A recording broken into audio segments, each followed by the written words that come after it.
Hi, everyone. This is Drew from the Dublin Fitness Center. I want to thank you all for joining today and also really appreciate our guest speaker today, Lisa from the Columbus Running Company, for taking her time to put together this presentation of some great cold weather running tips.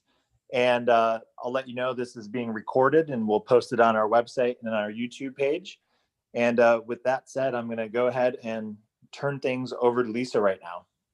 All right. Thanks, Drew. I really appreciate it. So I think it's fun that we're doing a cold weather running presentation today. And I just got done walking my dog and it's 60 degrees outside. So if you're in the Columbus, Ohio area and you have an opportunity, get outside today. It's a little blustery, but it's absolutely gorgeous and much different than my run outside on Tuesday morning. So, but anyhow, we'll go ahead and get started. So I'm going to talk about cold weather running gear. If you have any questions, if you don't mind, just hold them till the end. It's just with the Zoom calls, sometimes it's just easier, then we can just do all the questions at the end. But I am more than happy to try to answer any questions. If I don't know the answer, I'm never afraid to tell you that I don't know, but I can try to find out for you. So as Drew said, I am with the Columbus Running Company. For those of you who are not in Columbus, we are a locally owned and operated retail business. We fit folks for shoes, different gear. We have running groups and whatnot, but we have 5 locations in Columbus. So we're Dublin, Westerville, Short North, Pickerington, and then we just opened a store in Powell. So we've been in business for 16 years. I've been with CRC for 5 years, and I've been a runner for about, 14 years, started in my 40s. So never too late to get started. But this presentation isn't just for runners, it's also for walkers. We're just talking about getting outside, during the colder months and, how to protect ourselves and get going. So let's get moving here. All righty. So getting out the door. Sometimes that is the hardest thing to do. I know it certainly is for me. I am a much more of a warm weather runner. I don't love the cold by any means, but there certainly are some different tricks that we can play on ourselves to get ourselves out there. But one of the things that I get asked a lot, is it dangerous to go out and run in the cold? And, it's one of those questions that, there's not a real clear answer, but in general terms, not really, as long as you protect yourself. So, we want to look at things as far as what you're going to wear and just using a little bit of common sense. I have my own threshold as to when I won't go outside and run, either on the cold end or on the hot end. But, the main thing you want to think about is dressing in layers. And we're going to talk a little bit more as we go through the presentation as to, some different ideas for layers. I have some samples that I brought with me that I can show you some things, and I have some pictures as well. But, you want to make sure you've got some layers in there that allows you to not overdress. And if you do overdress, like I typically do, you have the opportunity to be able to take some things off if you get overheated. The other thing too is to remove any wet clothes you have on as soon as possible. If I'm driving to a park to meet friends to go for a run, I always have a sweatshirt in the car so that as soon as I get done running, I can get some of those wet layers off and throw a sweatshirt on and, just make sure I get that so I'm not standing outside in the cold. The other thing is just use some common sense. I mean, I know that sounds easier sometimes than it is, but some things that you should think about when it starts to get, below freezing. Do you already have an underlying health condition? If you maybe have asthma and you already know that walking outside is hard on your lungs, then, maybe it's time to stay inside and hit the treadmill instead. Some things that you can think about wearing to try to help you though. I know when I first started running in the cold did bother my lungs a little bit, but I did get used to it. But, using some things like I've got this buff here that you put on, over your head. Everybody knows what these are, I think now, but, it kind of covers over your nose and your mouth. And there can be kind of a challenge sometimes to run or walk with. But the nice thing about those is what happens is as you're breathing in, and we recommend trying to breathe through your nose as best you can, but we know when it's wintertime, you get a little bit snotty and maybe it's a little hard to do that, but best you can, breathe in and out through your nose. But what you're doing is you're actually warming up the air that's in your mask or your buff or, whatever face covering you have, so that exhale warms the air, and then as you're breathing it in, it kind of prepares that cooler air, warms that cooler air for your lungs. So sometimes that can be something that can help. If you're a fast runner, maybe this is time to slow down a little bit. You want to focus more on endurance than on speed, so that you're not breathing as hard. So those are some tips as far as, if you do have some difficulty with that cold air coming into your lungs, some different things that you can do in that regard. Another thing, and I've been doing a little research on this, and so I've got some articles towards the end that you can pop in there and read. But one of the other things they talked about was warming up before you head out the door. And, not to the point that you're sweaty when you head out, but if your body's already a little bit warm, that cold air doesn't feel quite as stinging as biting. So do things like maybe, move around a little bit in your house before you get started, going up and down the stairs, maybe do a little housework, one of my least favorite things to do, or maybe do some sun salutations. So what's that? That's in yoga. That's just some basic movement where you're moving your arms up and you're bending your body over, and it's just kind of getting your body a little bit warmed up. While you're doing that, you're actually doing a dynamic warm up. So I can tell you that most runners I know, and I'm probably one of those as well, are terrible about doing a warm up before they run. They just go head out the door and just start going. But if you do a dynamic warm up, and I'm not talking about stretching. You're doing things like maybe hip circles or arm swings or leg swings. And what you're doing is you're getting that blood flowing, and that is helping you whether it's cold or warm outside.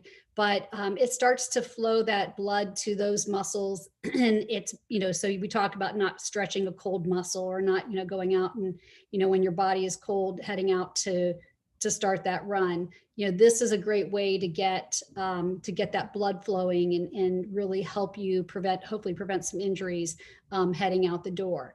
But all those things are some great things to kind of, prepare yourself for getting out the door, and hopefully doing it safely.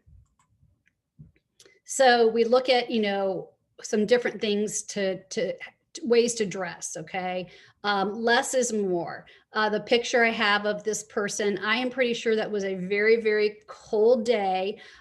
He is wearing many layers there, but he does have that face mask like I was talking about. So helping him as far as whatever, however it makes him feel better, getting out there. I think there may be some sunglasses in there, but I can't quite tell. It's kind of hard to tell in the picture. But one rule of thumb to use is we call it the 20-degree rule. And what you want to think about is if it's 30 degrees outside, dress as though it's 50 degrees. And when I'm talking about the degrees, I'm also talking about, adding in that wind chill in there too. So, it may be 30 degrees, but, 17 with the wind chill or something like that. You want to consider that wind chill in there as well. But if you dress as though it's 30 degrees, you are going to be so overheated because your body is going to warm up as you're running and walking, and you're going to end up sweating and just being, really having too much on. So you want to think about, again, layering and then dressing as though it's actually warmer out than what it is. If you walk out the door and you're already comfortable, then you're probably overdressed. You just want to be just a little bit cold.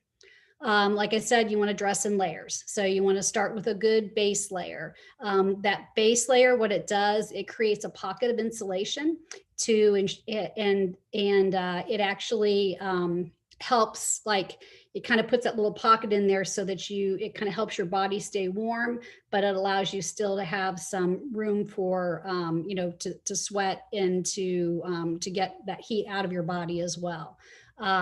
So yeah, that pocket insulation, and it ensures you have a dry layer somewhere in there.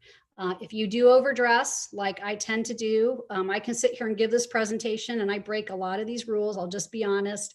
But if you do tend to overdress and you have too many layers on, at least if you have layers, you can shed some things. So that's a good thing. That outermost layer should be windproof, especially if it is windy out there.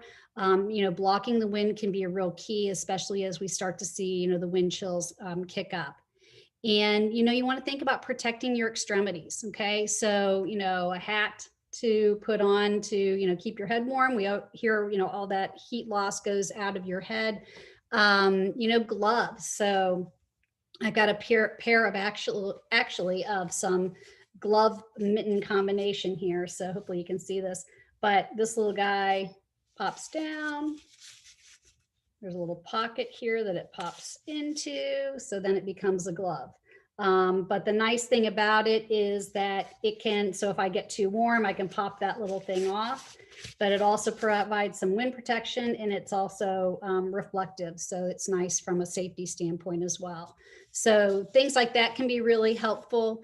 Wool and wool blends are really important. So you want to think about your socks. I typically tend to wear a feature sock or smart wool or something like that that has some merino wool in it. And that merino wool is a bent fiber, so it's not scratchy, and it really can do a lot to keep your feet warm. Interestingly enough, it's also good in the summertime and keeps your feet cool, which I think is kind of odd. But overall, the one thing to remember is no cotton. Cotton is a hollow fiber, and cotton absorbs that moisture and it'll hold it up against your body. So when I see somebody out running and they've got their cotton hoodie on, they are just going to be so much more uncomfortable because they're going to, all that moisture is going to stay against their body. So we like to say cotton is rotten. So try to stay away from cotton. Like I said, I've got some different examples. Like this is a nice base layer. It's pretty thin. Sorry, I'm not holding it up very well here, but you could pair this with a nice jacket, and you could probably go easily 30 degrees with something like this. There's some other products that you can do. Oops, I must have dropped that one. But, as far as like tights and things like that go, we'll kind of go over some pictures of some things like that. So when I'm talking about this cold weather terminology, you hear base layer, you hear outer layer, you hear tights. That base layer is going to be the thing that's going to be, right against your body. Actually, the shirt I have on is a good base layer. It's a fabric that will kind of pull some of that moisture away from your body, and then you pair it with that outer layer, and that would be, again, maybe something like a jacket like this, or this is a good outer layer as well if it's not quite as cold outside. Nice thing again about it is it's reflective. So those are some ideas there. You want that outer layer to protect you, again, depending on what the temperature is. Leggings, again, that's another thing where we kind of talk about less is more. Typically for me, it's my upper body that gets more cold. My legs don't get quite as cold, but you do want to consider if it's really windy. I've got these tights here. Whoops, sorry, it's hard to see. That actually, if I turn the lights off and shone a light on these, they're completely reflective. But the nice thing about them is that this panel here also provides some wind protection. They're fleece lined, which is nice. So I'm going to wear these when we're talking something in the teens or below, because otherwise they're going to be way too warm. In normal conditions, just a thinner running tight would work just fine. So kind of think about that. Is there a really strong wind chill going on? What's the temperature? I sometimes will look at the temperature the night before, put all my clothes out to go running in the morning, and all of a sudden it changes. So, what you want to think about that as well. On Tuesday morning, I set my clothes out on Monday night, thinking it was going to be much colder than what it actually was. and I was completely overdressed. And by the time I was done, I was very, very sweaty, and we're going to talk about hydration. I was pretty dehydrated because I just had overdone it with the clothes I had. And I based that on what the weather forecast was from the night before. So anyhow, here's some examples again of base layers. You will notice that a couple of these people have a shirt underneath that.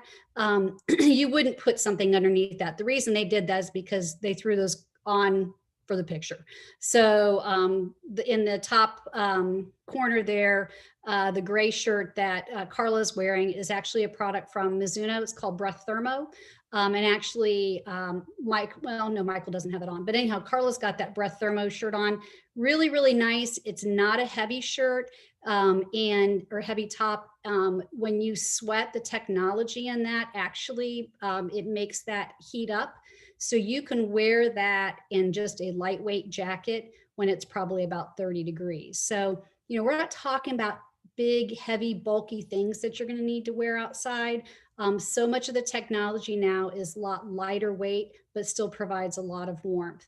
The picture in the center and the picture at the bottom, again, are just a nice thin base layer, and you'd want to pair that with a little bit warmer jacket. So here's some outer layer options. And as you can see, most of these are, look really super lightweight. Almost all of them have some type of reflective properties in them, which is really nice and really important.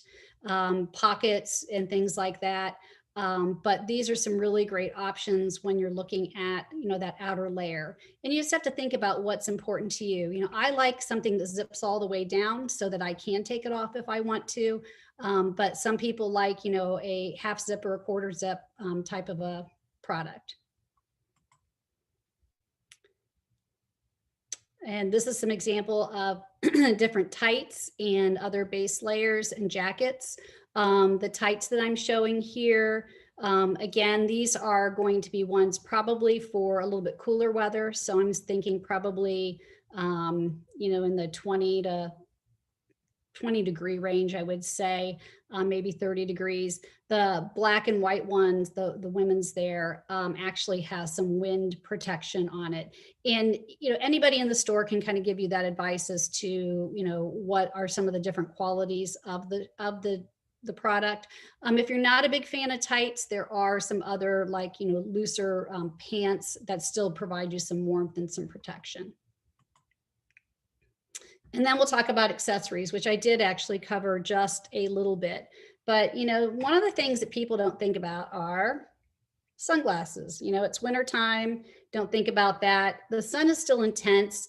The nice thing about a pair of sunglasses, these are Tifosi sunglasses, we also carry Gooder, is that they also help protect the wind a little bit from getting in your eyes, but still give you that, reflective protection that you need.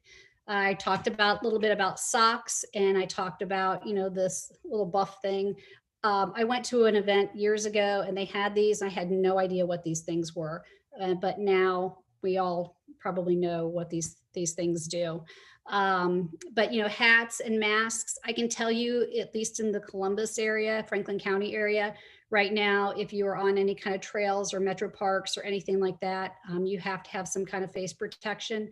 So, we carry plenty of products that you can use, as far as to try to cover your face. But there are other types of masks, running masks that, again, give you some of that wind protection and protection for your lungs. The one thing that I want to also point out is safety items.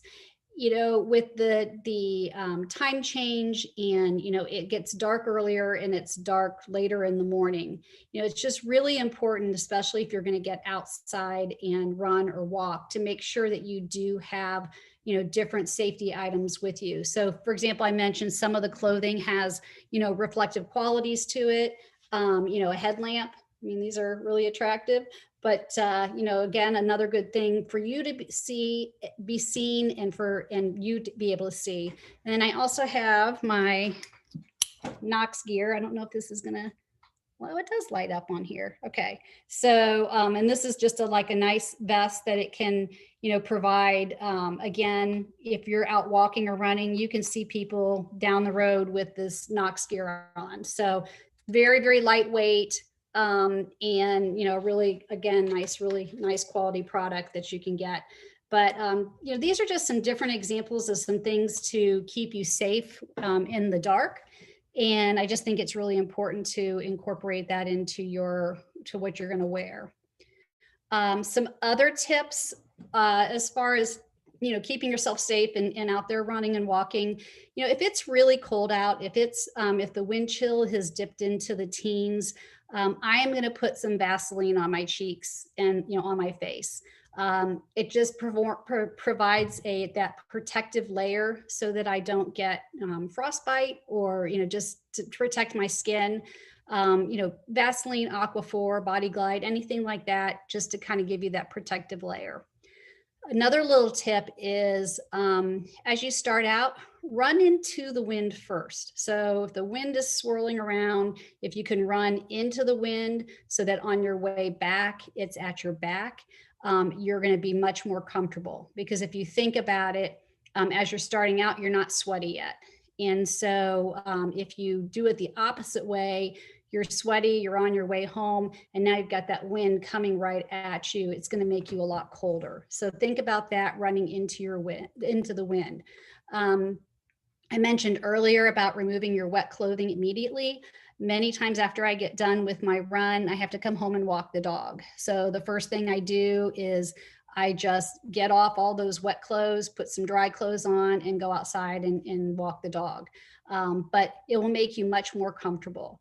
Another thing is if I am driving to a park or someplace and I'm going to, go out for a run or a walk, I'll put the seat heaters on my car. It kind of serves two purposes. One, it kind of gets me a little bit warm before I head out the car door, but it also warms up my muscles a little bit. So that's kind of my fun little tip, is to use your seat heater. Keep your footing. You want to consider if it is slippery out, if it's snowy, you can wear yak tracks, they fit on the bottom of your shoe and have little spikies. If it's icy, you don't want to wear those because you're going to slide around a lot. But I'll wear sometimes my trail shoes in the snow or on the ice, because they do have extra, you can see they have extra little grooves in here, and they have a little bit of tackiness to them. This is the More from New Balance trail shoe. It's a new trail shoe they have out, but it's really lightweight. So it looks a little big and clunky, but it really isn't. Super lightweight, and it really can help provide that extra traction when you're out there on the road. And then the last thing I want to mention is hydration. Probably the first thing I should have mentioned, but you're outside, it's cold, and you don't think about how much you're losing as far as your hydration. Running and walking in the wintertime, hydrating is just as important as it is in the summertime. I probably was my most dehydrated on a run in the wintertime, when it was probably, in the single digits. I, had a lot of layers on, and just was out for a very long run and sweated so much and didn't think about how much water, how much fluid I was losing. So, think about making sure that you stay really well hydrated. Actually, one article I read said that maintaining hydration reduces the risk of hypothermia and also breathing difficulties. So kind of keep that in mind. So if you think about it, at least when you're running in the summertime, I always tell people to make sure you're hydrating throughout the week. So for that long weekend run, your body is really well hydrated. Same thing for wintertime running. So just keep that in mind. You want to make sure that you stay really well hydrated. Water is always still the best source of hydration, but if you are out for a long period of time, like over an hour, you might want to add some electrolytes back in, but make sure that you are getting some good water after you're finished, and a little bit of water before you get started too. So here are some references. I'm thinking that Drew will probably send these slides out to anybody who is interested, but this gives you some different ideas as to, it kind of talks a little bit about what I talked about. Some of these go into a little bit more depth, but they have some really good tips as far as additional gear to wear and just some, ways to stay comfortable while you're outside running and walking in the cold. And then I'm going to mention some upcoming events. So Cardinal has their virtual turkey trot coming up. You can participate between November 23rd and the 29th. I have a link here if you would like to sign up for it. And then additionally, Columbus Running Company, for you guys participating in this presentation today, you actually can get a discount at Columbus Running Company up through the end of this year by using the code Cardinal Health 20. That's good in store and online. So if you come into the store, if you can print off this slide, you can bring it in and you can use that as a way to get a discount in the store. It's $15 off the purchase of any item, $50 or any purchase of $50 or more. So it doesn't have to be items 50, but your total purchase of 50 or more. So just as our way of saying thank you for letting me present today. And then also another idea too, even if you aren't in the Columbus area, Columbus Running Company has a program called Inspire Columbus Winter Challenge. And we've done this now the last few years, but it's a way to get yourself outside every day during the month of January. You just have to run or walk, somehow move a mile. Can't be in your car, can't be on the treadmill, it has to be outside. But it's a fun challenge. We have a lot of prizes that we award. There you can add on a hoodie or a sweatshirt, not to wear out on your run or walk because it's probably not tech fabric, I'm not certain. But in any event, it's a fun way just to get out there and encourage yourself to get out there running, walking, just getting outside. So that is the presentation. I'm going to stop sharing my screen and just put it back onto the Zoom call so that if people have questions, you're welcome to ask questions. I just got a kick out of this picture. Right now, I don't know about the rest of you, but I do kind of just want to put my head in the sand and not pay attention to what else is going on in the world. But I thought this dog with his head in the snow was pretty darn cute. So, get out there, get moving. Don't be afraid to be outside when it is cold. Use these beautiful days that we get every so often where it is a little bit warmer out. But just remember layering, remember hydrating, and remember to smile. So those are the main things. I'm going to stop sharing. So, so if anyone has questions, see if I can get this on the gallery view. There we go. Feel free. You can either put them in the chat if you want to, or if you want to unmute yourselves, that is fine. I think it should be set up that you can unmute. So what questions do we have? Hi, Lisa. Thanks for sharing today. I appreciate it. Yeah. I do have a question about, you had mentioned traction when it's slippery outside. Are there products that you recommend that you could, I guess, add to your shoes, or what do you recommend for that? Yeah, so there are a couple. The one that I'm most familiar with is Yak Trax, but there are other ones that are similar to that you literally, they strap on the bottom of your shoe. So it's, they come in different sizes and it's got like little springy things and very, very simple on and off. But they have like little spikes on the bottom that help give you that traction. Okay, thank you. Sure.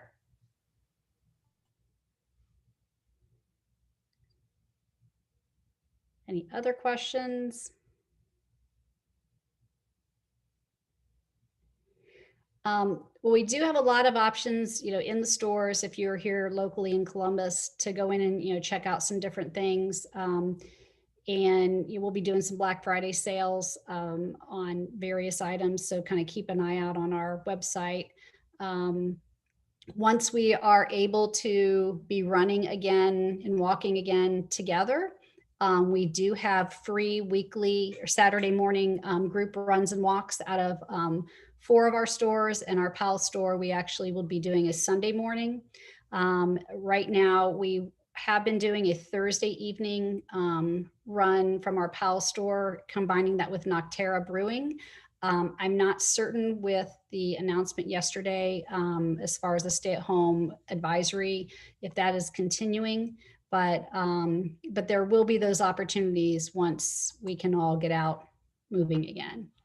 Okay, let's see. Michael, any suggestions on taking off gloves during running?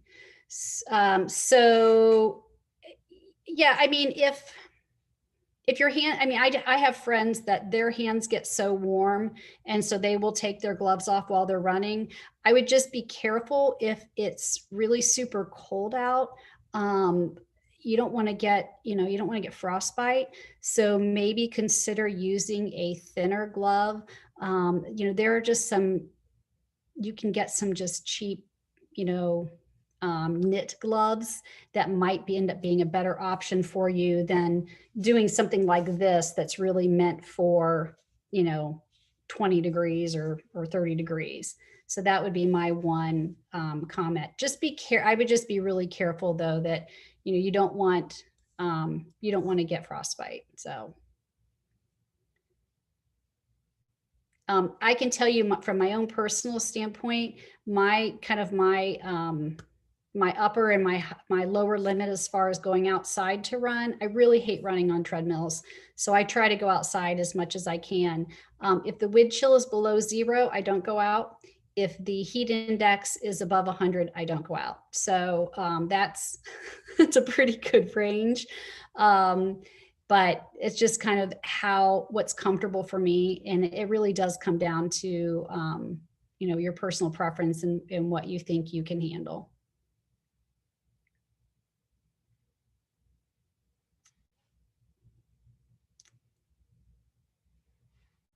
Any other questions? I'm looking at the chat, so if there's any other ones that people want to chat, you're welcome to do that as well.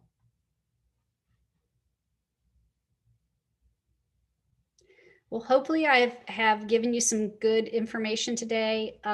If you do have any questions after, you are welcome to email me. My email is ladillahunt@gmail.com or lisa@columbusrunning.com. Either way, you can shoot me an email and I'm happy to try to respond to you personally. You can also contact Drew or Susan in the Cardinal Fitness Center, and they can provide you with my contact information or come into one of our stores. All of our folks are more than happy to try to answer questions. And, we love talking about this stuff. So that is it, I guess. Susan or Drew, do you want me to end it, or do you need to do that? I'm here, Lisa, so I could go Okay. ahead and I'll stop the recording and make sure that we get this out. So thanks again. We really appreciate that. It was great information. All right. Well, thanks so much, everyone. I really appreciate it. Use that discount code, come on into our store and ask us any questions. We're happy to help you out. Thanks, everyone. Take